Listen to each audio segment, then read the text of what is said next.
castelo forte é o nosso Deus. Nós vamos dar continuidade, então, ao primeiro capítulo da Confissão de Fé, que é o capítulo que trata das Sagradas Escrituras. E eu quero convidar os irmãos para que nós iniciemos este estudo lendo as Escrituras, né? A palavra do nosso Deus, no Salmo 19. É um salmo bastante conhecido nosso, e é um salmo que trata exatamente do tema que nós estamos abordando, que são os dois modos de Deus se revelar ao homem. Deus se revela, primeiramente, pela criação e pela providência, ou seja, o fato de Deus ter criado todas as coisas e de governar todas as coisas, e, em segundo lugar, Deus se revela especialmente pela sua palavra. Essa palavra que foi inicialmente uma palavra oral, discursiva, por meio das suas aparições, das revelações, e depois, finalmente, pela palavra escrita, que nós, então, comumente chamamos de Sagradas Escrituras. Os 66 livros, chamados livros canônicos, que são os livros que formam este conjunto, né, de livros, que a gente chama de Bíblia, que é exatamente o que nós chamamos, então, de Sagrada Escritura.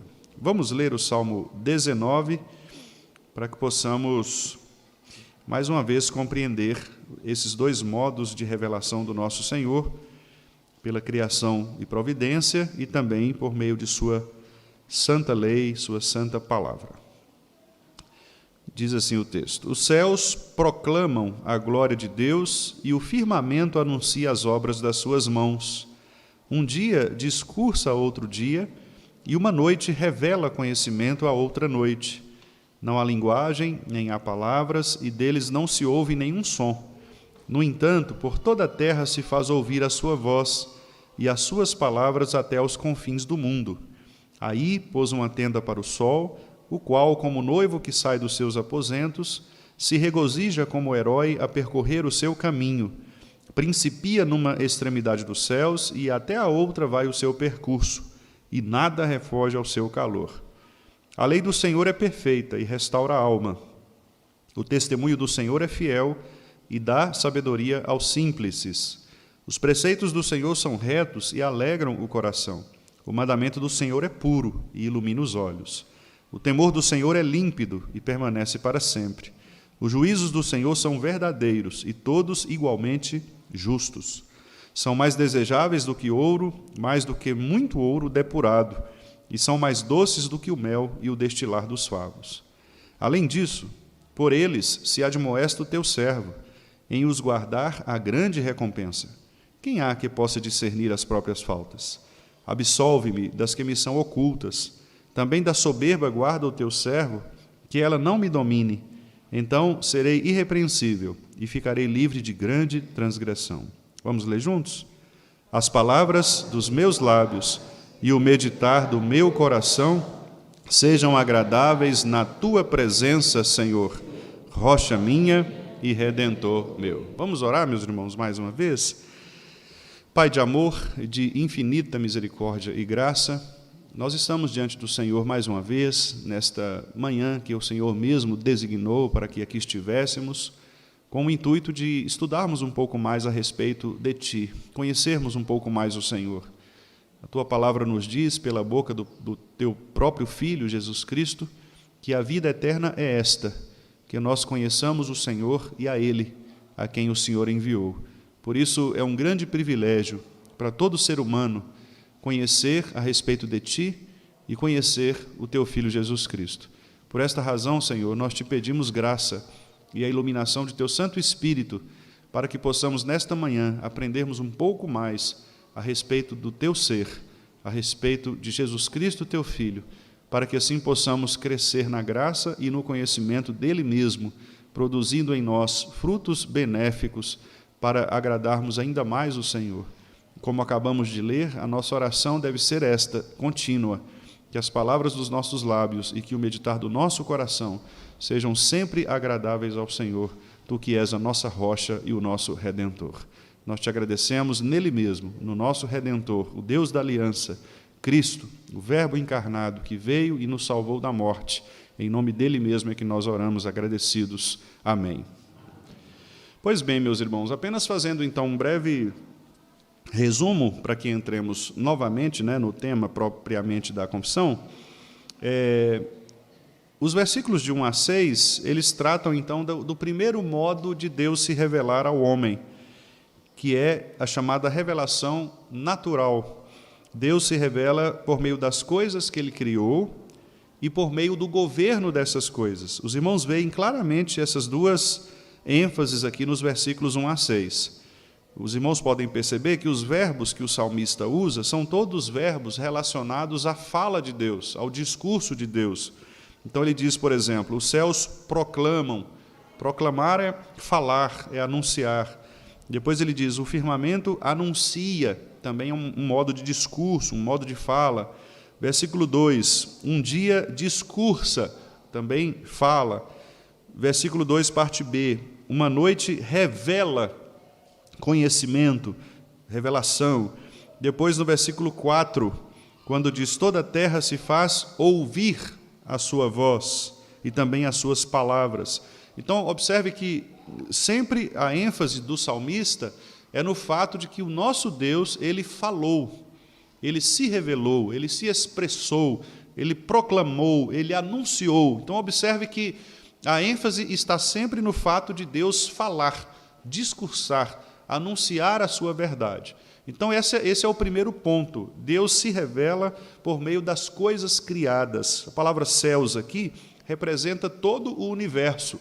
Não apenas o céu, essa parte azul que a gente vê, mas céus na Bíblia representa todo o universo. Então, as galáxias, os astros, tudo aquilo que compõe o que hoje nós chamamos, na linguagem mais atual da ciência, o que nós chamamos de universo ou de cosmos, que envolve toda a criação. Então, essa é a primeira ênfase. Depois, no versículo 5, ele mostra que Deus não só criou todas as coisas, mas ele governa todas as coisas. Porque diz o versículo 5, final do versículo 4, e o versículo 5 e 6, ele usa o sol como um símbolo máximo da criação. Esse sol, ele sai como noivo dos seus aposentos, ele percorre o seu caminho como um herói. Ele começa numa extremidade dos céus e vai até a outra, e nada pode fugir ao seu calor, nada pode resistir ao seu brilho, ao seu calor. Então, aqui mostra que Deus, ele não apenas criou, mas ele continua operando na criação. Porque a ideia do sol principiar, aqui no presente, é a ideia contínua. Então, todos os dias que a gente vê o sol se levantar de uma extremidade, se pôr em outra extremidade, nós estamos contemplando o fato de que Deus não apenas criou, mas ele está sustentando a criação com a sua própria mão, com o seu próprio poder. Então, esta também é uma forma de Deus se revelar. Por isso, todos os dias que os homens acordam, os seres humanos se levantam, eles deveriam perceber exatamente o governo de Deus. E por isso o homem se torna, às vezes, mais indesculpável diante de Deus, exatamente por não dar graças a Deus, por não glorificar a Deus, em razão desta providência de Deus no governo de todas as coisas. Deus está providenciando cada detalhe da nossa vida para exatamente demonstrar aos seres humanos a sua existência, o seu poder. Mas, por causa do pecado, o ser humano, então, ele rejeita esta revelação natural, essa revelação da criação. Ele olha para a criação e, ao invés de dar glórias ao Deus Criador, ele dá glórias a outra coisa. Então, ele pega um pedaço de madeira, por exemplo, e cria ali o seu próprio Deus e glorifica aquele pedaço de madeira como sendo aquele Deus. Ou então ele cria uma outra ideia a respeito de Deus, um Criador diferente, um Criador totalmente imaginário, para depositar nesse Criador essa força da criação, como em muitos povos antigos, que sempre tinham essas imaginações, essas invenções a respeito de outros deuses que criaram o universo, criaram o ser humano. Então, existem as mais diversas narrativas em relação a isso, ou até mesmo a própria ciência, que talvez também por não desejar perceber Deus na criação, a existência de Deus, ela acaba depositando em outro lugar esta criação. E mesmo não tendo respostas para oferecer ao homem, ela prefere ficar na dúvida em relação à criação, lançando hipóteses, a respeito da criação do universo, com suas diversas teorias, sem admitir que, de fato, um ser inteligente, sábio, santo, criou todas as coisas. Então, por isso o homem se torna indesculpável. Esse, aliás, é o raciocínio do apóstolo Paulo lá em Romanos. Paulo diz que desde o princípio do mundo, o poder de Deus tem sido manifestado ao homem, mas o homem não quis reconhecer este Deus como Criador. E por isso, então, o homem foi entregue pelo próprio Deus ao seu próprio caminho, para que o homem, então, cometesse ali uma série de iniquidades. Então, tudo começa aqui. Deus está se revelando todos os dias, nas obras da criação e nas obras da providência. Mas os homens rejeitam. Então, por essa razão, existe também, paralelamente, a chamada revelação especial, que é exatamente a que nós vamos tratar nesta manhã. Na semana passada, nós iniciamos falando sobre a revelação natural. E hoje, então, nós vamos dar ênfase à segunda parte, que é a revelação especial. Eu vou adiantar um pouquinho aqui, apenas para lembrar os irmãos.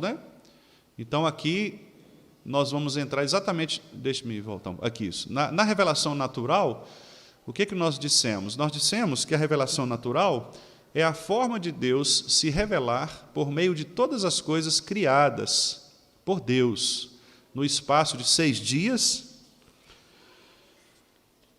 E aí nós vimos os textos, para manifestação de sua bondade, sabedoria e poder eternos. A criação de Deus reflete a sua grandeza. Foi exatamente o que nós acabamos de ver aqui no Salmo 19, de 1 a 6. A grandeza de Deus. A revelação natural também se dá por meio do que nós chamamos de providência. Providência é providenciar mesmo. Deus está providenciando todas as coisas para que a sua criação ela permaneça estável. Se o mundo ainda é habitável, se o mundo ainda é possível de se viver, é porque Deus está, com a sua providência, sustentando estas coisas. Senão o mundo já teria sido destruído há muito tempo, mas Deus preserva este mundo. Então, essa também é uma forma de Deus se revelar, como nós acabamos de dizer. É a maneira muito santa, sábia e poderosa de Deus preservar e governar toda a sua criação, bem como todas as ações de todas as criaturas. Então, esse foi o ponto que nós vimos na lição passada, meus irmãos. E agora, então, nós vamos ver a segunda parte, que é o que nós chamamos, então, revelação especial. Em que consiste, então, esta chamada revelação especial? Vamos fazer a leitura ali? Os irmãos acho que conseguem ler, Semana passada todo mundo conseguiu. Vamos lá? A revelação especial é a forma de Deus se revelar ao homem de modo completo, pleno, suficientemente. Isso ele fez por meio das Escrituras Sagradas. As Escrituras Sagradas são a regra que Deus nos deu para que saibamos a maneira que devemos glorificá-lo e gozá-lo durante nossa existência. Vamos ler depois esses textos. A Bíblia é, dessa forma, a manifestação clara e única da vontade de Deus, referente a todos os homens, especialmente a salvação dos eleitos por meio de Cristo. Então, esta é o que nós chamamos revelação especial. E por que especial? Porque ela acontece especialmente. Ou seja, enquanto a revelação geral ou a revelação natural, ela é uma revelação para todos os homens, para todas as pessoas, porque o sol ele nasce e ele se põe diante de todos os olhos, diante de todas as pessoas, em todas as nações. Então, todo ser humano contempla a existência da criação, em alguma medida, independente de onde ele esteja, quer esteja na civilização, quer esteja em lugares remotos. Onde o homem está, a revelação está presente na criação e na providência. Deus está guiando todas as coisas. Então, uma tribo que está afastada de qualquer tipo de civilização urbana, essa tribo ela também contempla a preservação do Senhor na criação. Por quê? Porque ela está vendo ali o rio correndo sempre para o mesmo lugar, o sol, a chuva, o ar, as plantas, os frutos, os animais. Então, Deus está preservando todas estas coisas conforme o seu poder. Mas, meus amados irmãos, esta revelação, ela não é completa a respeito de Deus para a salvação destas pessoas.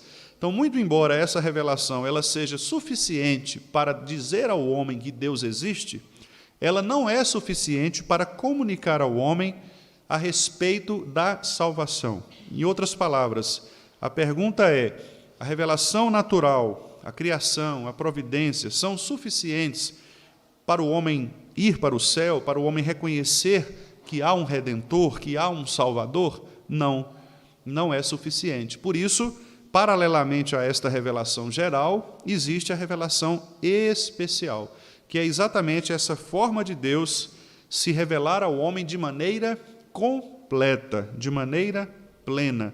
Na revelação especial, então, Deus diz ao homem tudo que o homem precisa saber a respeito dele, a respeito de Deus e a respeito do seu plano de redenção dos eleitos. O modo como Deus escolheu agir para salvar os eleitos dos seus pecados. Então, essa verdade da salvação, ela só é possível na revelação especial. Ela só é possível nesta revelação que é dada por Deus ao homem, comunicada ao homem pelo Espírito Santo do Senhor, nós vamos falar um pouco disso mais para frente, exatamente para que o homem possa entender que para ir ao céu, para gozar da presença contínua de Deus, é necessário entender esta revelação de modo especial, especialmente relativo à salvação dos eleitos. Então, essa revelação especial, ela sempre aconteceu desde o princípio. Quando Adão foi criado por Deus, ele já experimentou a presença de Deus contínua. Ele estava na presença de Deus, sem pecado. Então, ali, Adão, ele já sabia quem Deus era, e ele experimentava, ele gozava a presença de Deus, glorificava a Deus e gozava a presença de Deus. No entanto, com a entrada do pecado no mundo, houve este rompimento, esta separação radical. O homem foi expulso da presença de Deus.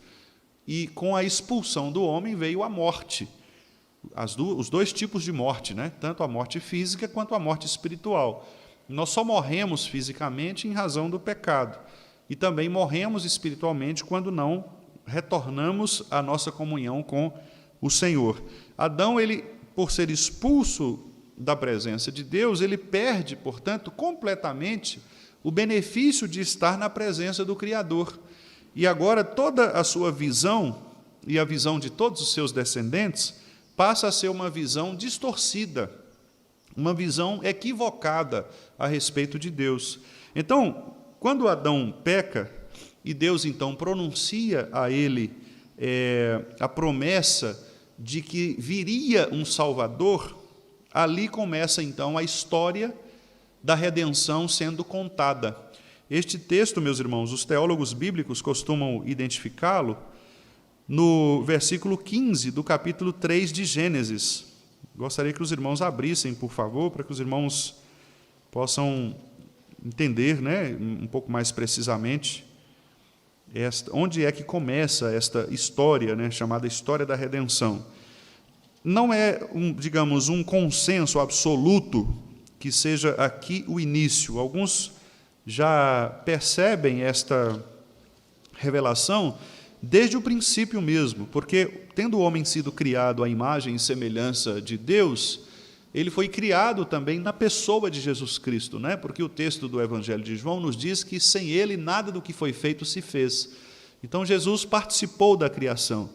Na criação do homem, por exemplo, Deus claramente diz: façamos o homem à nossa imagem e semelhança. Então, ali é uma designação do plural, façamos. Então, Pai, Filho e Espírito Santo participam da criação do homem. No entanto, embora esta criação ela já tenha comunicado ao homem estes atributos ou esse conhecimento de Deus necessários para que o homem soubesse quem é Deus, com a queda, como eu disse aos irmãos, houve este rompimento, esta quebra, esta separação. Então, depois de Deus chamar Adão, Eva e a serpente e puni-los por causa do pecado, todos eles recebem a punição por causa do pecado. E abrindo um parênteses, esta é uma forma muito bela de Deus demonstrar a nós que ninguém peca sozinho, O pecado ele é sempre um pecado que implica noutras pessoas e ela traz consequência para outras pessoas, E Deus vai punindo cada uma delas à medida da sua culpa, da sua participação ali naquele pecado. Então, o Senhor é justo juiz. Ele não desculpou nenhum dos agentes da queda. Todos foram punidos com severidade, E depois desta punição, então, Deus pronuncia no versículo 15 do capítulo 3, esta promessa que os teólogos bíblicos, pelo menos a maioria deles, costuma chamar de proto-evangelho. Proto é aquilo que está no início, Que está começando, que está iniciando. E o texto diz assim: porém, inimizade, aqui é Deus falando, Porém, inimizade entre ti e a mulher. Ele está falando para a serpente. Ti aqui é a serpente. Entre a tua descendência e o seu descendente. A tua descendência é a descendência da serpente, o seu descendente o da mulher. Este, ou seja, o descendente da mulher, ferirá a cabeça da serpente, e tu, a serpente, lhe ferirás o calcanhar. Então aqui começa a guerra cósmica entre o Redentor, que viria, que é o descendente da mulher, e Satanás, e todos os agentes satânicos. Este versículo 15, portanto, ele tem uma implicação contínua, e este versículo ele vai persistir até aquele dia em que, de fato, todos nós formos resgatados como igreja do Senhor. Muito embora haja estágios diferentes, mas sempre há uma inimizade, sempre há uma guerra entre o descendente da mulher e o descendente da serpente. Alguns teólogos costumam chamar de semente da mulher e semente da serpente. Recentemente, nós fizemos um estudo bíblico, eu com outro colega pastor, a respeito de Gênesis, e a nossa ideia foi exatamente esta, focar nessa ideia da semente. E é muito interessante, meus irmãos, porque daqui para frente, nós vamos perceber, então, a separação de duas linhagens. São duas colunas claramente colocadas, dois paralelos.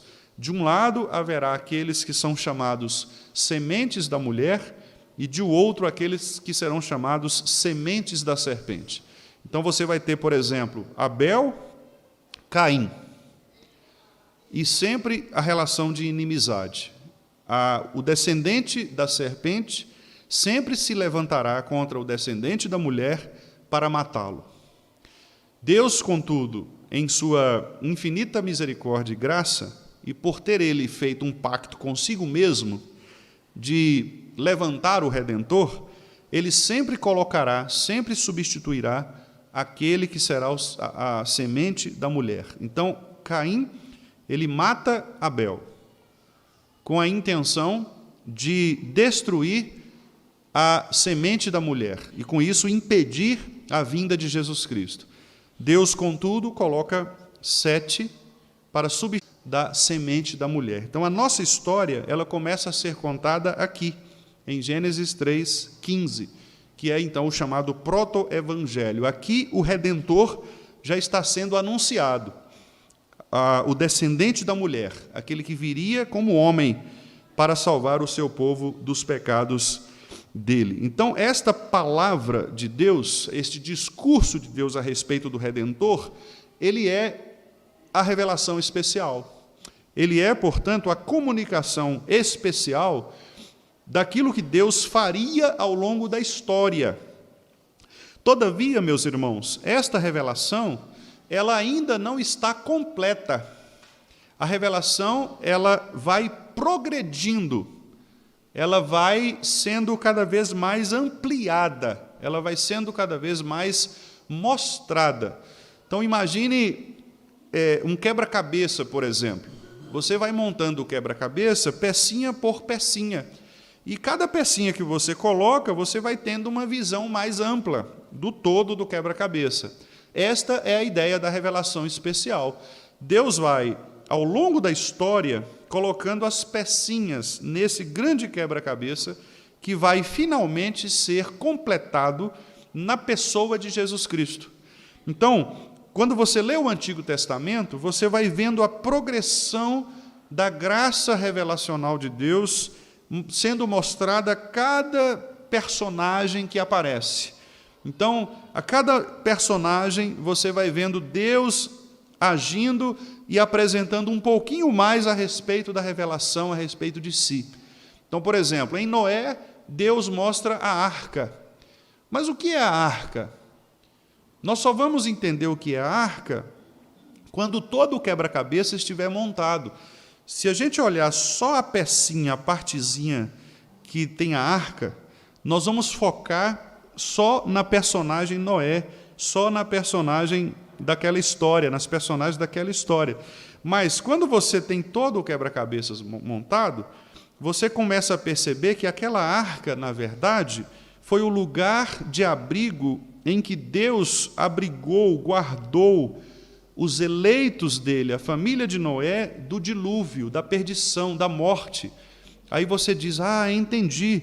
Então, Jonas, quando estava no ventre do grande peixe, também foi, assim como Noé na arca, guardado pela graça de Deus da morte. Olha que interessante. Então quer dizer que quando Deus fez o forte em Jerusalém, e quando Neemias foi para construir os muros, ali também representava a cidade santa, que é a mesma arca que o povo está sendo guardado dos ataques inimigos. Então, que coisa maravilhosa! Aí você chega no Novo Testamento e Paulo diz que nós somos como aqueles pintinhos que são guardados pela galinha que acolhe os seus filhotinhos dentro de Cristo.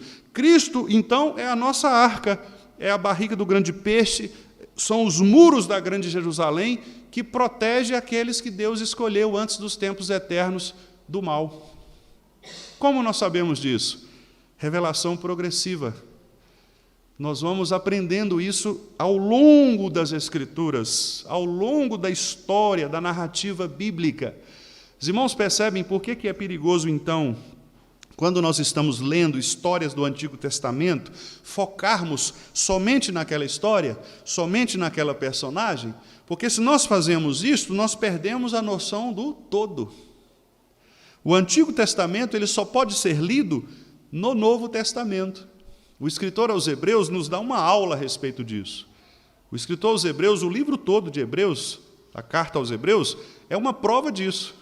O tempo todo ele vai dizer, olha, lembra aquele sacrifício que era feito no Antigo Testamento? Pois é, ele representa isso agora na Nova Aliança. Lembra daquele tabernáculo do Antigo Testamento? Pois é, ele representa isso agora na Nova Aliança. Ele vai fazendo essas conexões para mostrar que só é possível ler o Antigo Testamento no Novo Testamento. Por isso, os judeus eles têm um grave problema, porque, muito embora eles possam crer no Deus Yahvé, no grande Senhor, o mesmo que nós cremos, eles fazem isso fora da pessoa de Jesus Cristo. Eles fazem sem o Novo Testamento. Aí não adianta, porque a leitura do Antigo Testamento ela ficará incompleta. Ficará incompleta, porque eles terão parte da revelação. Eles terão uma revelação quase chegando lá, mas ela não será plena, completada, ela não será suficiente. Nós cristãos cremos que a suficiência da revelação especial, ela está na pessoa de Jesus Cristo.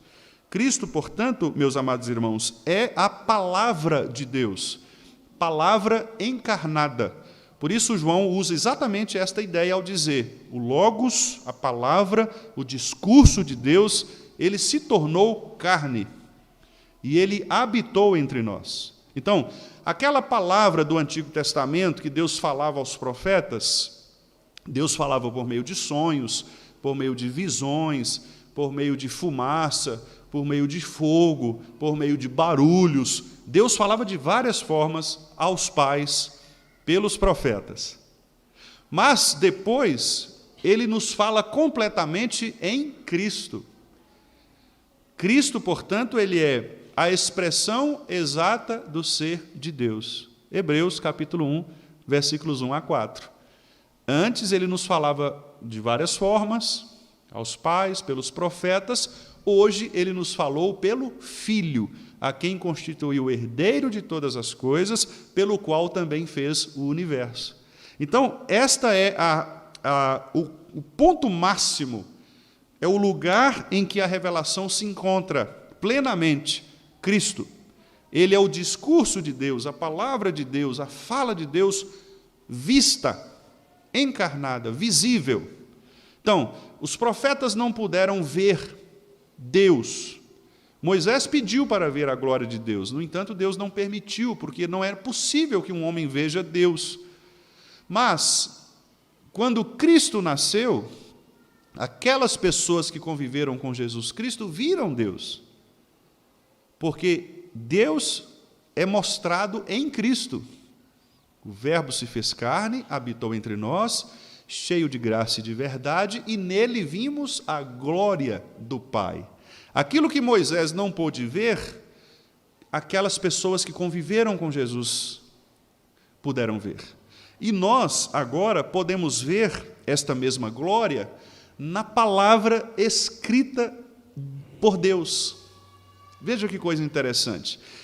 Nós vivemos num tempo, Jesus já passou há 2000 e poucos anos, nós não tivemos o privilégio de ver com os nossos olhos, mas nós podemos ver pela fé na palavra. Porque a palavra de Deus agora escrita, a Sagrada Escritura, a revelação escrita de Deus, é exatamente o modo designado por Deus para nos dizer esta história. Então veja que progressão maravilhosa, meus irmãos. No Antigo Testamento eram apenas imagens, sombras, visões, palavras, barulhos, fogo, fumaça.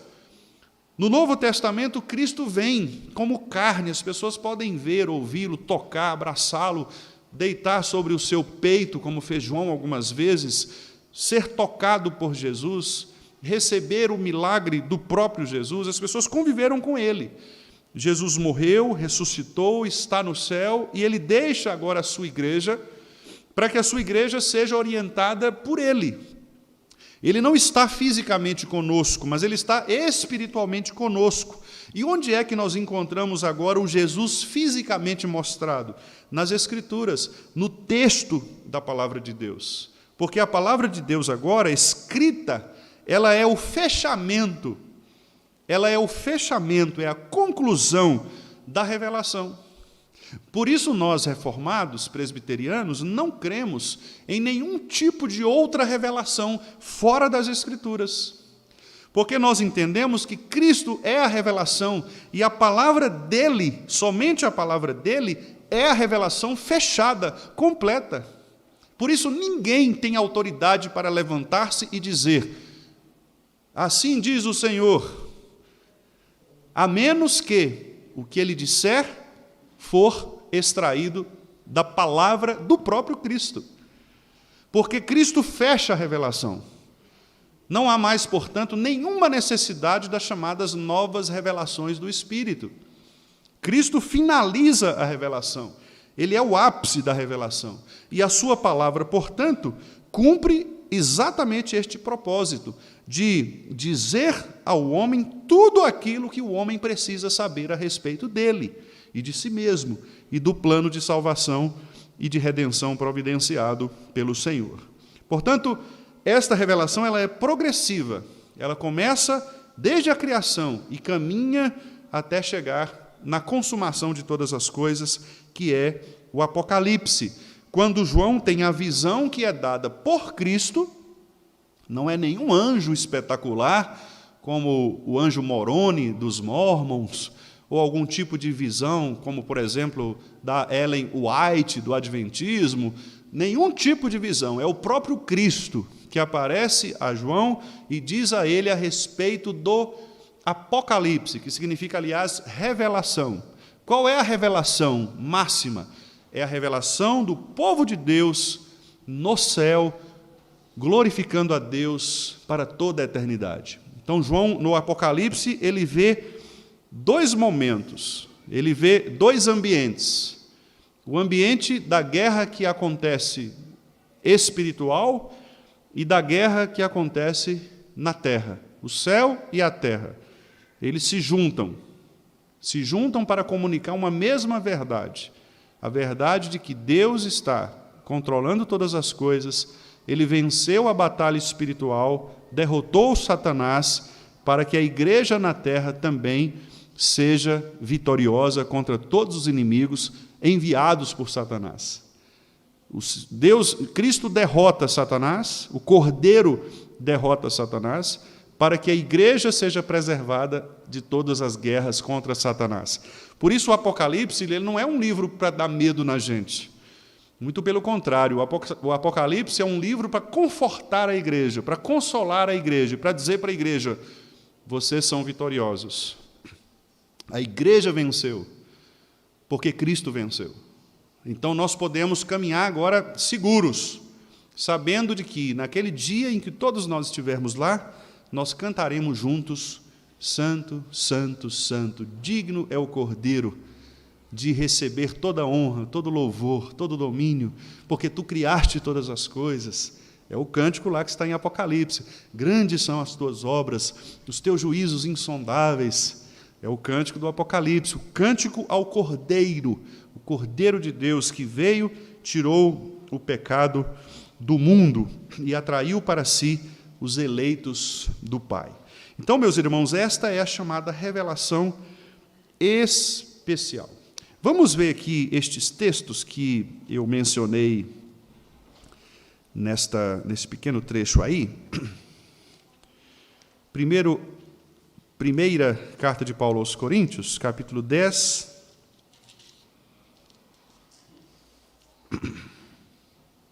Aqui é uma referência ao fato de que as Escrituras, elas existem para que nos indique o caminho de glorificar a Deus e gozá-lo para sempre, né?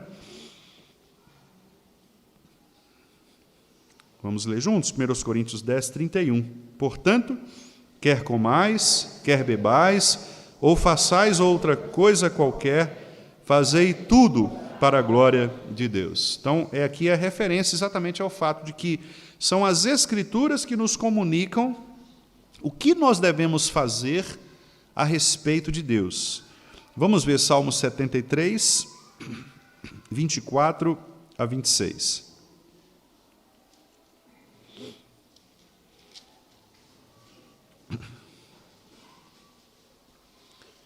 Asaf olhou ao redor e viu que os ímpios estavam prosperando, e ele não conseguia muito entender o porquê disso.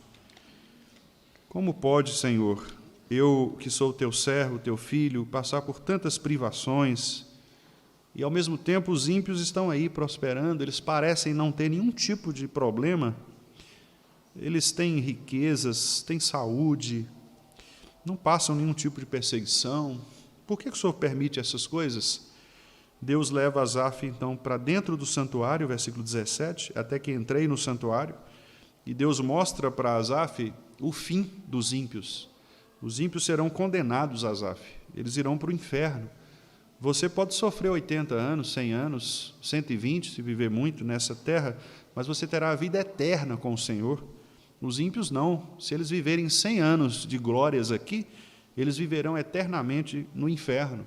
Então, fique tranquilo. Você pode sofrer por um breve tempo, mas o seu futuro é um futuro garantido de glória na presença do Senhor. Por isso é que, no final, ele faz essa doxologia, que é uma espécie de louvor, de elogio ao Senhor. Vamos ler? 24 a 26. Tu me guias com o teu conselho e depois me recebes na glória. Quem mais tenho eu no céu? Não há outro em que eu me compraza na terra. Ainda que a minha carne e o meu coração desfaleçam, Deus é a fortaleza do meu coração e a minha herança para sempre. Muito bonito, né, irmãos? Que maravilha. Um homem que estava... Asaf era líder do coral de símbolos, né? Símbolo é aquele prato das orquestras, né? Aquele prato que a gente bate nas orquestras. Ele era o regente ali, o líder daquele grupo. E era muito presente na casa do Senhor, ele era um atuante, né? E mesmo assim ele passou por essa crise aí, de não entender muito bem por que Deus privilegiava os ímpios temporariamente. E agora ele percebe, né? Deus o leva ao santuário, revela a ele o final das coisas, e ele então faz essa declaração maravilhosa aqui. Tu me guias agora, no presente, com o teu conselho, e depois tu me recebes na glória. Né? Então, a palavra de Deus ela tem esse poder, exatamente como vimos na quinta-feira, esse poder para edificar e confortar os crentes. A pergunta número 4 lá do Catecismo Maior. As Escrituras, a palavra de Deus tem esse poder de nos edificar, de nos confortar, de mostrar quem de fato Deus é e de nos esclarecer, meus irmãos, estas dúvidas que nós temos em relação à vida, em relação a estas coisas. Por que, Senhor? Né? Por que estas coisas acontecem? Asaf teve essa dúvida e Deus o instruiu. Como? Pela palavra. Versículo 17, né? Ele entra no santuário de Deus. Ele não vai buscar respostas em outros lugares, ele vai buscar resposta na presença de Deus. Porque só a palavra de Deus é suficientemente capaz de eliminar as nossas dúvidas em relação a estas coisas que estão no campo da nossa alma, no campo espiritual. Por isso o Salmo 19 diz, a lei do Senhor é perfeita e restaura a alma. O testemunho do Senhor é fiel e dá sabedoria às pessoas simples. Porque de fato é assim, a palavra ela nos engrandece, ela aumenta, amplia o nosso conhecimento a respeito de Deus e de nós mesmos. Vamos ver aí o último texto, o Evangelho de João, capítulo 17, é a oração sacerdotal, chamada oração sacerdotal, né? Que é a oração que Jesus faz como sacerdote, que é aquele que nos representa diante de Deus. Ele ora em favor do seu povo, João 17.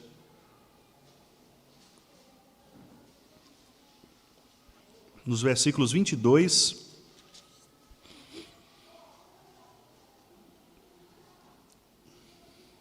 e 24, né? Veja que no versículo 17, o nosso Senhor já pede ao Pai que nos santifique na verdade. E ele diz, a tua palavra é a verdade. E essa palavra aqui é exatamente a palavra que é Ele próprio.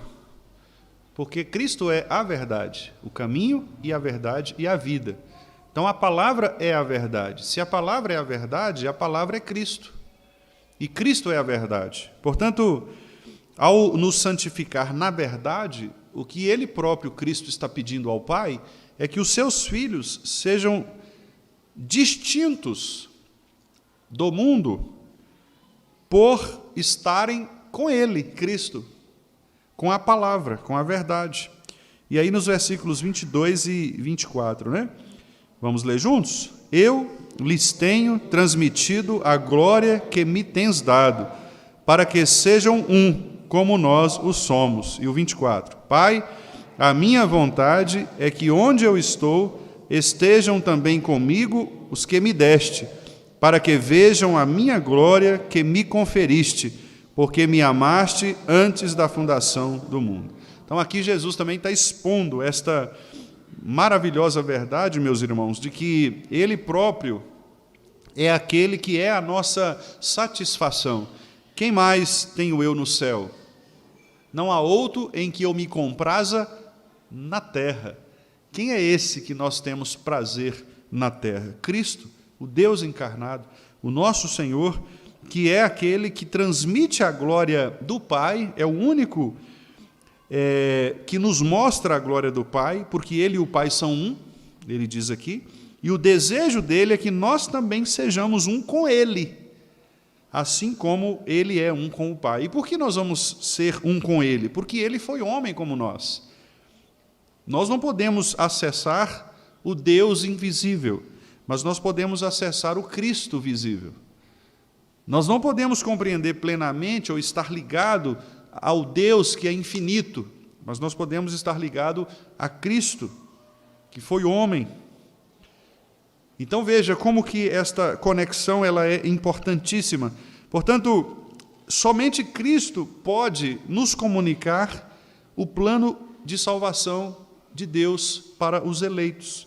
E é por isso que eu coloquei ali no finalzinho da fala ali o seguinte: a Bíblia, que é esta coleção de livros, Bíblia significa isso, meus irmãos, significa biblioteca. Bíblia é uma abreviatura da palavra biblioteca, né? Então, Bíblia é como se fosse biblioteca mesmo. É uma biblioteca que você anda com um tanto de livros debaixo do braço, né? Então, é uma biblioteca sagrada. É um conjunto de livros inspirados pelo Espírito Santo do Senhor, para que possa dar à igreja, dar ao povo de Deus, exatamente este conhecimento do plano de salvação, de redenção, e de fazer com que esse povo seja guiado nesta verdade. Então, por isso que eu disse aí, né, que a Bíblia é a manifestação clara e única da vontade de Deus. Nós não vamos ter em outro lugar uma comunicação tão clara quanto nas Escrituras a respeito de Deus.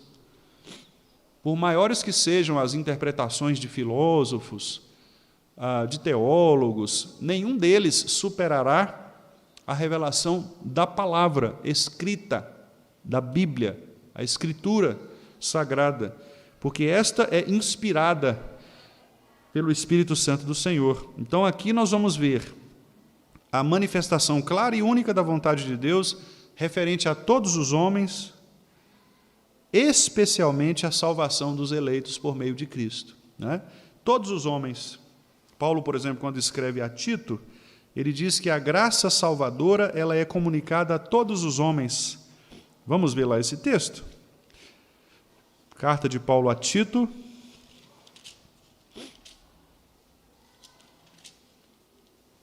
capítulo 2, versículos 11 a 14. Tito 2, 11 a 14. Vamos ler juntos? Porquanto a graça de Deus se manifestou salvadora a todos os homens, educando-nos para que, renegadas a impiedade e as paixões mundanas, vivamos no presente século sensata, justa e piedosamente, aguardando a bendita esperança e a manifestação da glória do nosso grande Deus e Salvador Cristo Jesus, o qual a si mesmo se deu por nós, a fim de remir-nos de toda a iniquidade e purificar para si mesmo um povo exclusivamente seu, zeloso de boas obras. Então veja, a comunicação da graça do Senhor, do Evangelho do Senhor, é para todos os homens. Nem todos os homens, como sabemos, ouvirão esta comunicação especial, mas a pregação do Evangelho, a graça do Senhor, ela está presente em todos os homens. Alguns teólogos costumam chamar isto de graça comum, que é o fato de Deus dar a todos os homens aquilo que Ele os dá porque são criaturas, são seres criados. Assim como Deus dá o alimento ao pardalzinho, assim como Deus dá vida ao lírio do campo, assim como Deus faz crescer uma grama, um capim, alimenta um animal selvagem, Deus também dá ao homem, do mesmo modo, o alimento, o ar. Ele dá o sol, ele dá a chuva. Ele não, lá em Atos, né, o escritor Lucas, ele menciona isso, né, ele diz, olha, os homens não ficaram sem testemunho da verdade de Deus, de quem Deus é, porque todo dia os homens olham e veem a chuva cair, o sol se colocar. Então, a graça está aí. A graça está se mostrando salvadora a todos os homens. No entanto, como nós sabemos, só serão atingidos por esta graça aqueles que tiverem os seus corações transformados pelo Espírito Santo do Senhor. E eu quero ler só mais um texto com os irmãos para demonstrar esta condição, para depois eu passar ali para o próximo tópico, que é a nossa conclusão de hoje. Vamos ver a primeira carta de Paulo aos Coríntios.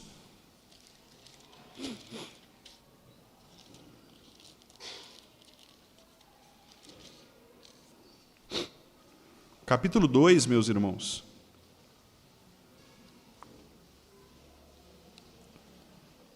Eu vou fazer um breve resumo aqui do capítulo e depois nós vamos ler a parte final. Paulo aqui, ele está... Os irmãos podem acompanhar aí pela própria descrição, né, a partir do versículo 1. Paulo está aqui, primeiramente, colocando para os crentes de Corinto a exclusividade do conhecimento de Jesus Cristo. Veja o versículo 2. Paulo fala assim: porque decidi nada saber entre vós, senão a Jesus Cristo e este crucificado. O que Paulo está dizendo aqui é o seguinte: olha, a minha pregação, embora eu possa ensinar para vocês outras coisas, porque eu sou filósofo, eu sou poliglota, Paulo falava mais de 3 ou 4 línguas, né, com muita facilidade. Ele foi instruído também na filosofia, conhecia muito da filosofia grega, conhecia muito da própria filosofia hebraica, né? Paulo era um fariseu zeloso, então ele conhecia muito da lei, mas ele está dizendo: olha, eu vou jogar tudo isso fora, porque o que me interessa aqui é falar de Cristo para vocês, do Cristo crucificado. E isso dá, meus irmãos, um ensino muito precioso para nós, né? Só fazendo um parênteses aqui, de vez em quando eu vejo assim, alguns pastores querendo comunicar a cultura da época, e aí eles começam a inventar algumas coisas, querendo fazer da igreja clubes de centros culturais, né? Então, assim, pega o estudo bíblico e vai falar sobre, sei lá, como calcular o tamanho da parede de sua casa, né? Tipo assim, coisa que não tem nada a ver, né? Porque eu quero ser relevante para a sociedade, para o bairro. Né? Paulo está dizendo assim: olha, pregue Cristo, isso é que interessa. Pregue Cristo. Essas outras coisas, não que elas não sejam importantes, podem ser, mas não é o papel da igreja. O papel da igreja é pregar Cristo, é ensinar Cristo às pessoas. Se você quer ser relevante, pregue Cristo. Cristo é a maior relevância que o ser humano pode encontrar. Nada é mais relevante que Cristo. Nada é mais relevante. Porque quando a pessoa está num leito de hospital e o médico fala para ela: olha, infelizmente, chega para a família e fala: olha, ele não vai passar de hoje, ali não vai... Ela pode ser milionária, ela pode chamar o melhor médico que tenha no país, ela pode ter o melhor equipamento, estar no melhor hospital, no Sírio-Libanês, em São Paulo, pode ser tratada pelo Roberto Calil. Não adianta. Ali ela vai precisar de Jesus. Se ela não se encontrar com Jesus, acabou. Então, essa é a verdade que nós temos que pregar. É isso. E Paulo está falando aqui: eu esqueci de tudo, eu decidi nada saber, senão Cristo. Então, começa por aí, né?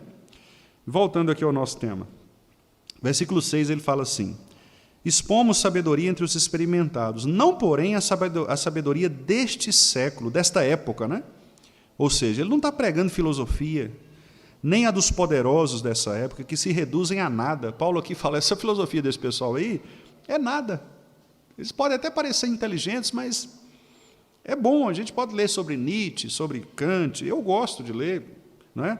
Nosso grupo ali chegou a discutir alguma coisa sobre isso, é gostoso, é bom ler, mas nada disso é comparável às Escrituras Sagradas, nada, se reduzem a nada. Então, Paulo diz: mas nós falamos, versículo 7, a sabedoria de Deus, outrora oculta, a qual Deus pré-ordenou desde a eternidade. Por que estava oculta? Revelação progressiva. Desde a eternidade estava escondida em Deus a revelação que vai se manifestar em Cristo Jesus. Aí ele diz, versículo 8, sabedoria essa que nenhum dos poderosos dessa época conheceu, porque se a tivessem conhecido, jamais teriam crucificado o Senhor da glória. Mas como está escrito, nem olhos viram, nem ouvidos ouviram. Aqui ele traz o Antigo Testamento, né? Exatamente para mostrar que o Antigo Testamento já falava sobre Jesus, mas eles não quiseram ouvir. Nem olhos ouviram, nem ouvidos ouviram, nem jamais penetrou em coração o que Deus tem preparado para aqueles que o amam. Mas, aí vem a revelação especial, mas Deus nolo revelou pelo Espírito. Então aqui é a revelação especial. O Espírito revela no coração do homem, porque o Espírito a todas as coisas prescruta, até mesmo as profundezas de Deus, porque o Espírito é de Deus, né? O Espírito é o Espírito de Cristo, é o Espírito Santo. Então o Espírito sabe as intenções de Deus. Por isso o Espírito Santo é quem revela Deus e suas intenções. E aí ele diz, por qual dos homens sabe as coisas do homem, senão o próprio Espírito que nele está? Ele quer dizer o seguinte, só você conhece a você mesmo.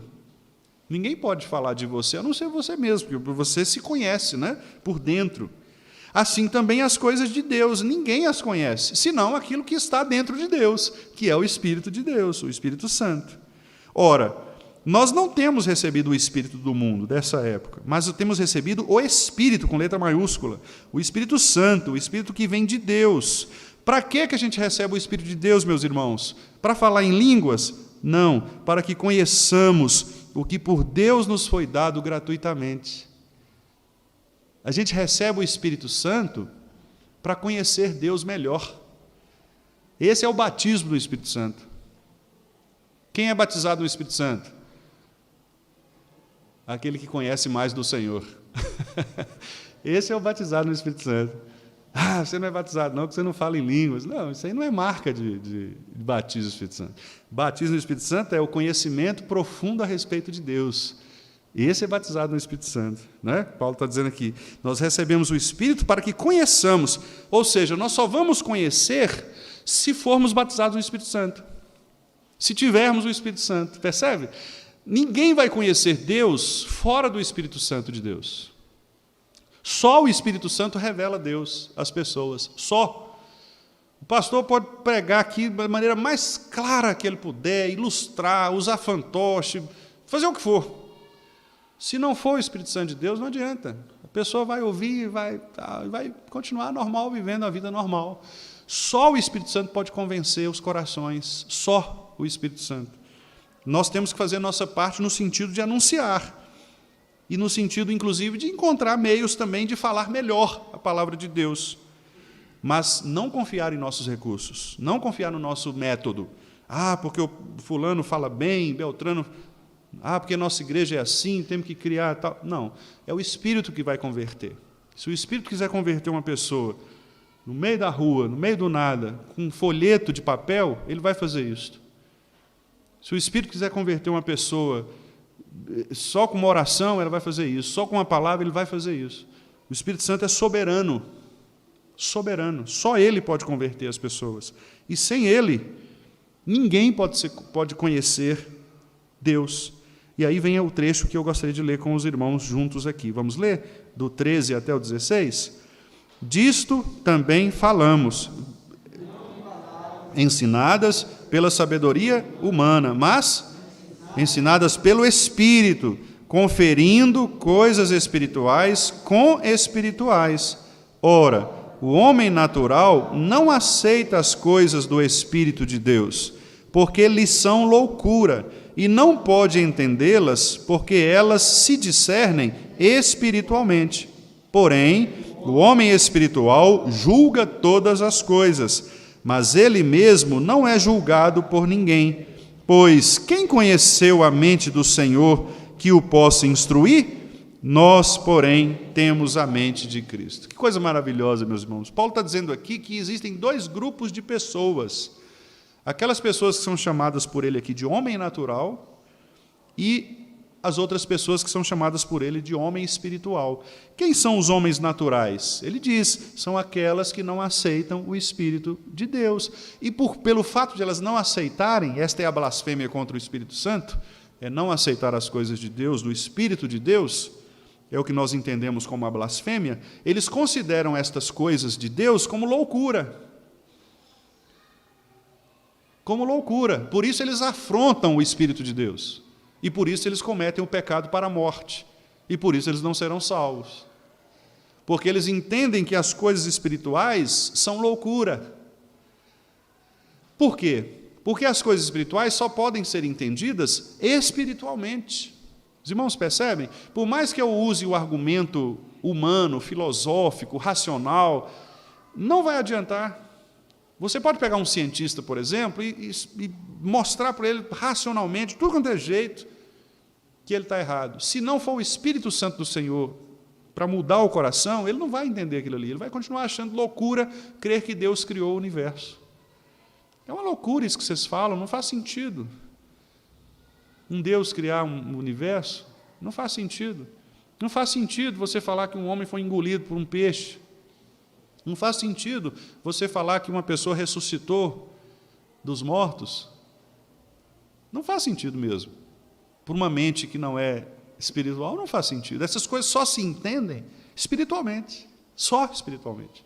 Por isso é o que Paulo diz. O homem natural não vai aceitar. Agora, o homem espiritual, diferentemente, ele julga todas as coisas.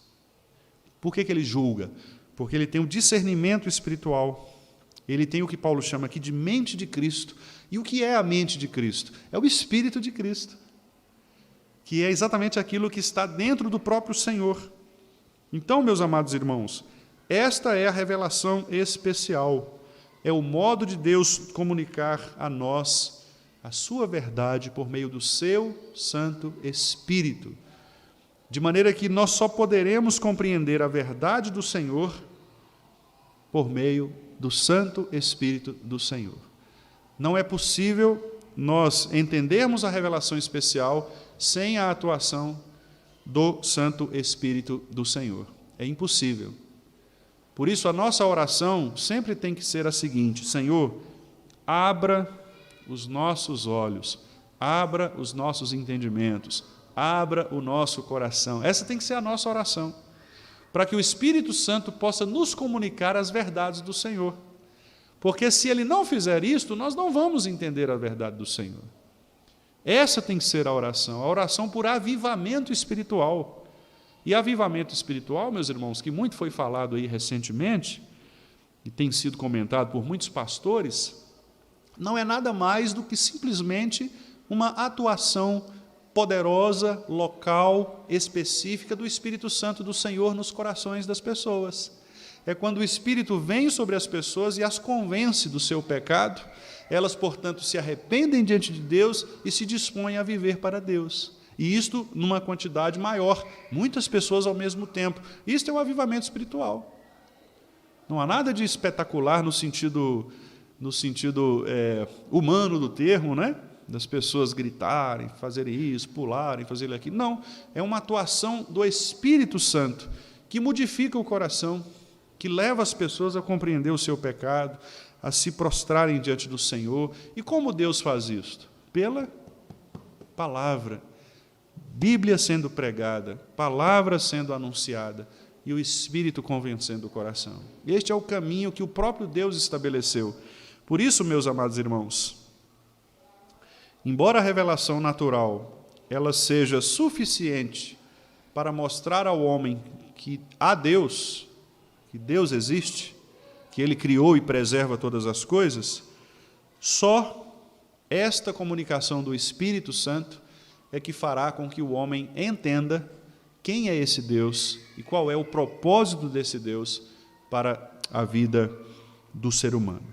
Então, os crentes, nós devemos amar a palavra de Deus. Por esta simples razão, porque ela é a verdade de Deus para os nossos corações. Quanto mais nós nos alimentarmos das Escrituras Sagradas, maior nós mais entendimento nós teremos do nosso Senhor. Amém, meus irmãos? Que Deus nos abençoe.